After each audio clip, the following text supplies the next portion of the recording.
Hey,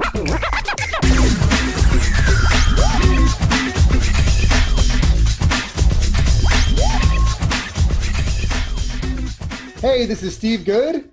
And Yuri Cataldo. Cutting through the noise and misinformation in cryptocurrency to tell you what truly matters. Yes, we do. And today I emphasize the word truly because truly we got to get right down to it on a few things. One is, of course, the subject of today's episode, which is what the fork, why the fork, I mean, not what the fork. What the fork? Why the fork is it so hard to do fundraising? Because it is damn hard to do fundraising more than ever because crowdfunding is hard. But more importantly, why the fork did the IMF decide to try to tank all the crypto coins? Was it manipulation or just fear mongering, or they just felt the need to say something? And maybe we should tell everybody what it was they said, first of all. We should tell everybody what they said first. So what did they say, Yuri? All right. Let me pull up the article. So the IMF, or International Monetary Fund, they issued a warned that the rapid growth of Bitcoin and cryptocurrency assets could create new vulnerabilities in the international financial system as the world's banks adjust to the recent Bitcoin and blockchain boom. Absolutely. There won't be anything to loan because you can't borrow and loan crypto against something. So the banks can't just issue it as they feel like it. So we've talked about this before. Of course it's going to disrupt the financial systems. Duh? My biggest worry, to be honest, with this whole crypto thing in terms of being the, let's say, the pessimist in all this, and I'm not normally a pessimist, is when you get down to brass tacks of, hey, you know, I'm a young guy, young family. I want to get a mortgage. How do mortgages work in the context of crypto? Because we're used to the concept of a bank loaning us the money, and we put down a small percentage of deposit on the house, and the rest of it is really a bank loan, and it's all transactions done in the bank round between the lenders and the banks and everything else. Right. That's the thing I think people aren't really addressing. The banks can send off all the warning signs they want about, oh, you know, our poor bank is going to be in trouble. Actually, screw the banks. Sorry. But it's the people I'm worried about. I want to make sure that we, the people, all have access to what we need. And I want to make sure the banks are actually adjusting their business processes and services in light of the fact that we're going to operate in different ways that includes crypto. Does not mean we're excluding fiat. It's just an inclusion of other things. Yeah. So I don't disagree with what the IMF said. I just disagree with the fact that they did it, and I think with the intent of somewhat disrupting and manipulating crypto, because as we pointed out a few days ago, the charts were looking very nice, and then they basically pushed the coin right below that little support line, and it's kind of inched its way back up to the support line again. So, you know. Well, that's a good sign, at least. You know, I guess my question to you, Yuri, is what the fork was the IMF thinking? Why did they do it? So I'm on the, maybe, I don't know, the pessimistic side, maybe. We'll see. Well, we're together on that one right now. Right. So I believe, so their bank, their number one goal is to protect their banking. And I kind of agree with them in the fact that they're right in that the banking system cannot necessarily support and securely trade cryptocurrencies. So the current banking systems we have it right now, I think, McAfee has said, like, in the last year or 2 years, it's like $1.5 billion have been stolen of cryptocurrency funds.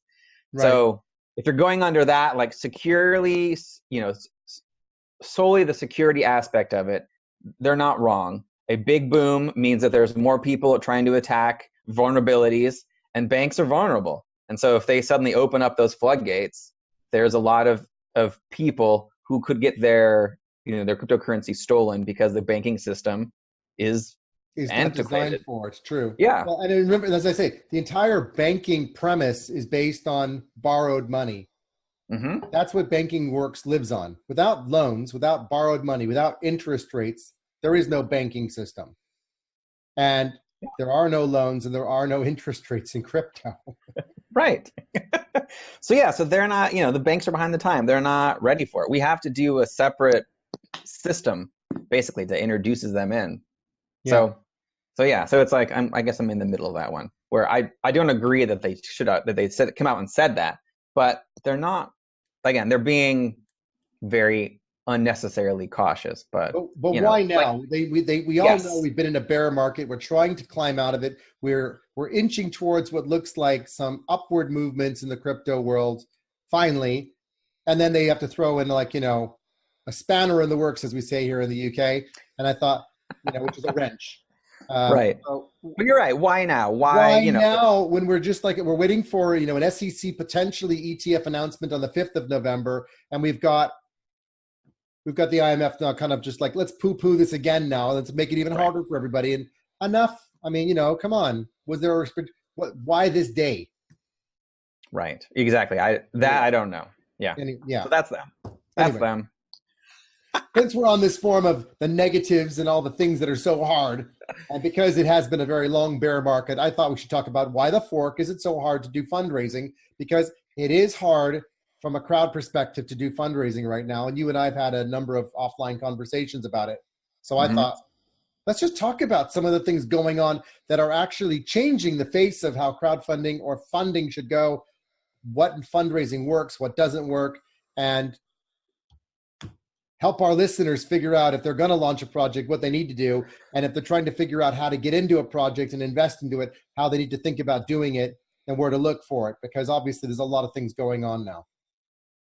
There are. So let me throw that question back to you, because last year, I know. Well, it's because you're deep in the streets on this one. In 2017, it seemed to be like all you had to do was announce ICO and then money. You had to just blink. Well, you had to be honest. I mean, to be fair, I remember looking at websites where people were categorizing hot versus not of ICOs, and everyone was hunting for the hot ones. And yes, you're right. If a hot one came along, everyone was on it. Like, I want to get in on this. Oh yeah. There were plenty that just didn't get the attention. So it wasn't like the game changed in the sense of hot versus crappy. No, that's true. But the hot ones, it got even harder. I mean, a lot harder. You can look at ICO Bench, where a lot of the ICOs are sitting, or where people are scoring and rating them, including myself. And we can have a 4.9 out of 5 and still just cannot attract public funds. So is that, you think is that a market problem? Is that a marketing problem? Well, I think there's certainly something to be said. It's a marketing problem in part because there's, the competition is more fierce. I mean, if you had one ICO that was hot before and you have 10 now, that's harder. But if you have to sift through 100 to find the one versus the 10 to find the one, that's even harder. And I think that's the bigger problem is there's 99 shitty ones, and excuse me, but there's 99 crummy ones and there's one good one. Right. And that doesn't make it any easier. But equally, with Ether prices being down quite a bit, it also makes it harder for people to want to participate because they have to give that much more Ether to make a contribution. And a lot of these ICOs are still trying to do it in Ether. And I would argue that's not the only way they need to do it. But what's really interesting for me was back in 2017, I remember ICOs that were accepting Dash, Litecoin, Bitcoin, Ether, other coins, and dollars. And what I see right now is people just say they're taking Ether, or Ether and dollars if we're lucky. And I think that's kind of a weird thing, because why did we go away from all the other coins? Yeah. Is it they don't trust them anymore or something? They only trust Ether? I think it was just hard to manage. I think, to be honest, having that many different coins with all the different variances of exchange rate made it really hard to just keep track of it all. And the smart contract mechanisms within Ether made the whole, receiving coins easier. But receiving dollars is harder because it means you actually have to go form a company, get a bank account, and not every project has necessarily done that straight away. So, I think that's one factor, though. It's just the fact that it's harder to find the projects. Second is it's just not as much crowd participation. And third is probably people just aren't marketing very well for the most part. I see good projects that just aren't spending money on marketing at all. Now, to be fair, on the flip side, they're spending it on the development of their products, which thank God they're doing that.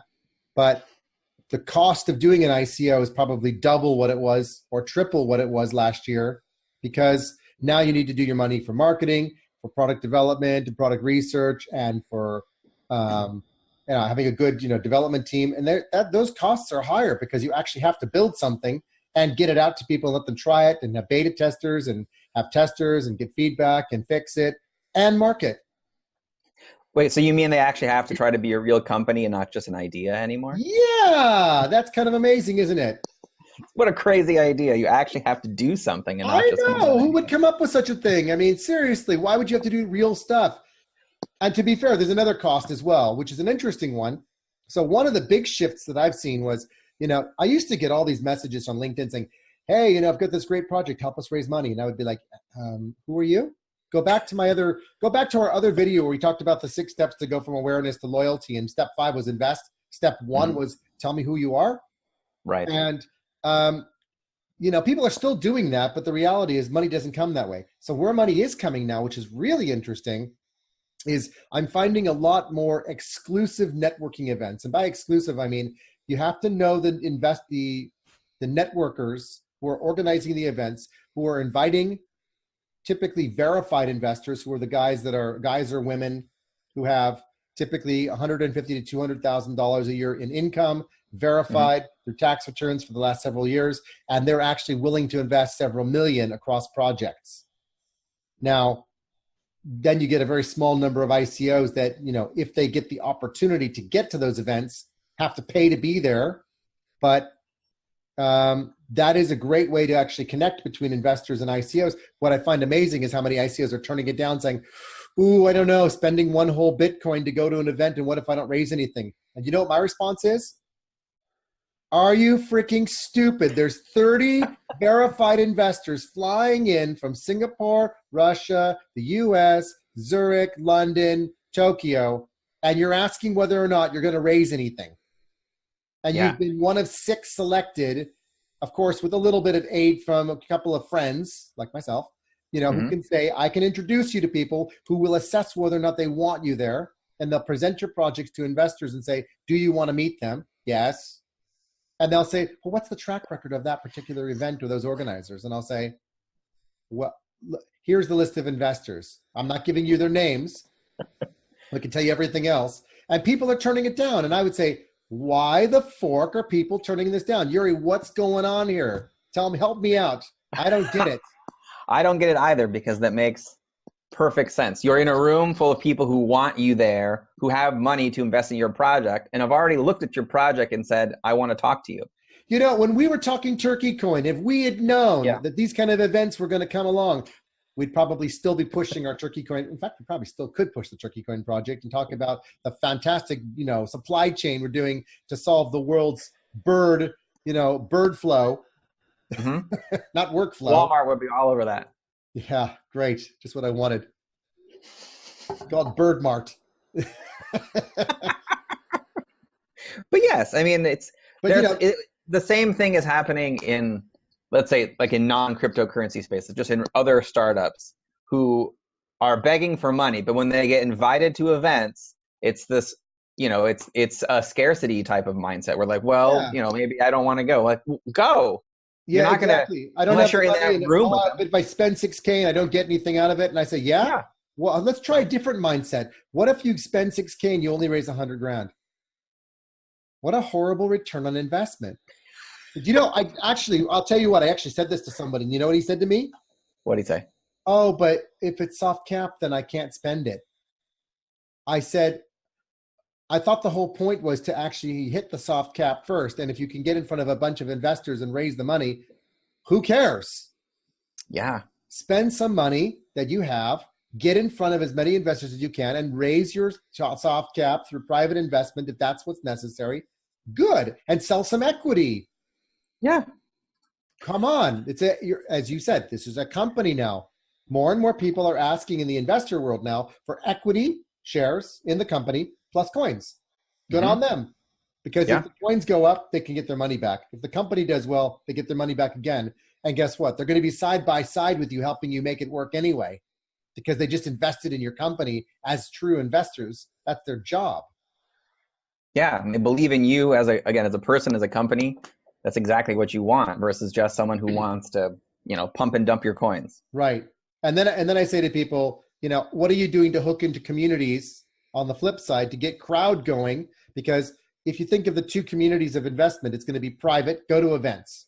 or public, please do not try to do it all by yourself. And people are still saying, well, I built my own KYC dashboard and I still have my own KYC processes and I can scan passports. And I say, congratulations. And that's going to raise zero. Because the rest of the crypto community doesn't know who you are. We are a community. We know, a lot of us know each other on one level or another. There's many people whose names I know who I've never spoken to. And in fact, there were some ICO bench experts that I connected with on another Telegram group chat. And I was like, hey, how are you? It's so cool to talk to you. Yeah, we've never spoken before, but we all knew who each other was. It was so cool. Yeah. So the reality is we're all networked. So don't sit on the outside. Join into the community. And so the way to do that would be, why not become part of the Neo community or the Komodo community or Waves or Lisk or Cardano community or Stellar community and raise your money working with them. And if their coin is traded on any particular exchanges that happen to do an IEO, then list your coin there for the purposes of just fundraising as well, to entice people, to encourage people, to engage people. That's a three-party model. It's yourself, it's the community you've joined, and the exchange that's participating with you. I mean, how much better does it get than to have 100,000 people that are actually aware of you as opposed to zero? Or 20,000 who just hear about you and go, oh, good, free airdrop, I get free money. Oh. That is, but that takes some time. That's not the easy shortcut way that some people want. They want to just give me money. I have a project. Well, I think we both know if you want to be an entrepreneur. And not just a scam artist. And not a scam artist, because, actually, to be fair, scammers probably work harder than the entrepreneurs in a lot of cases. You're right. They probably do, because they have to go above and beyond to prove themselves. Prove themselves. You're right. But my point is, if you and I have both been entrepreneurs and had some successes and had some failures in doing it, but we've both been there. It's for we both know the experience. One day you're on an emotional high and the world is at your feet, and the next day the roller coaster takes you down and your feet are in your mouth. Yes, exactly. And you feel sick to your stomach and you're thinking, why am I doing this? And it's up and down and up and down. That's the life of entrepreneurs, but it's also working like hell to make it happen. You can't give up. You got to go for it, and you got to try, and you got to work for it. And and this whole idea of free money, forget it. So why the fork is fundraising so hard? Because it's always been hard. It has. Doing it well takes time. It takes the effort. Now, when you had your water company, did you raise money? So technically, no, I didn't raise money. I did a couple of things. I created my own Kickstarter campaign before Kickstarter existed. So I pre-sold water to help, basically, if I did like a little mini raise on that stuff to fund the first amount of all the supplies I was buying. And my goal was, because technically it's like 60 days. So my goal was find enough orders to fulfill this or refund everyone's money. So I did it that way. And then toward the end, I had investors coming to me who wanted to invest in the project, but it didn't work out at the end. Right. Yeah. But you went through the efforts. You worked your tail off.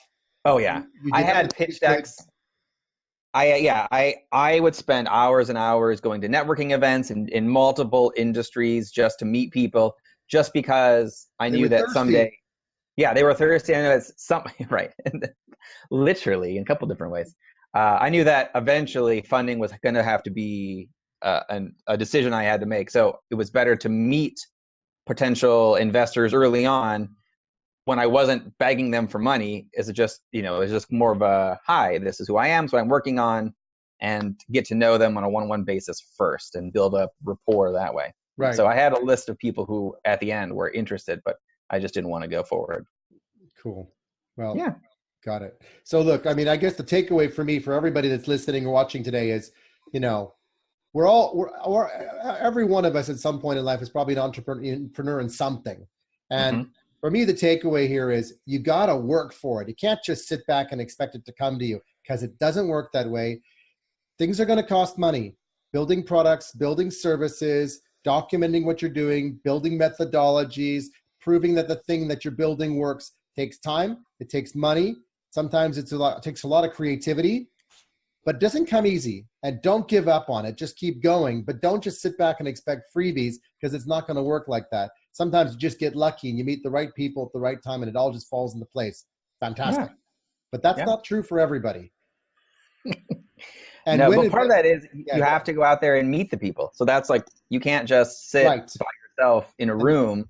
Correct. You actually have to meet people. And when you hear about events, go. Don't go to all of them, verify, validate the ones that seem like they're worthy. Ask around and say, is this a worthy event to go to? Do they have the right kinds of people? Ask the right kinds of questions, but then don't hesitate. Just go. Because the worst thing that comes out of it is you spent a little bit of money and met a lot of people, and those people might end up being people that connect with you later. Unless you just sit in the corner and you don't talk to anybody at an event. At least you're networking, and you never know what that network will lead to later in life. So you bought, no matter what you do, when you spend some money to go to an event and meet people, you're buying something that's invaluable, which is connections to people that you could never have had otherwise. Yes, that's so true. And oftentimes people do business with people they like. So even if that investor right now isn't interested in your project, if they like you, they will keep in touch with you. They'll keep finding out what you're working on, because people always, again, keep tabs on people they like. Yes, they do. And here we are. Well, that's great. So listen, everyone, thanks for listening today on our episode of Why the Fork is Fundraising So Hard? To the moon. Until next time.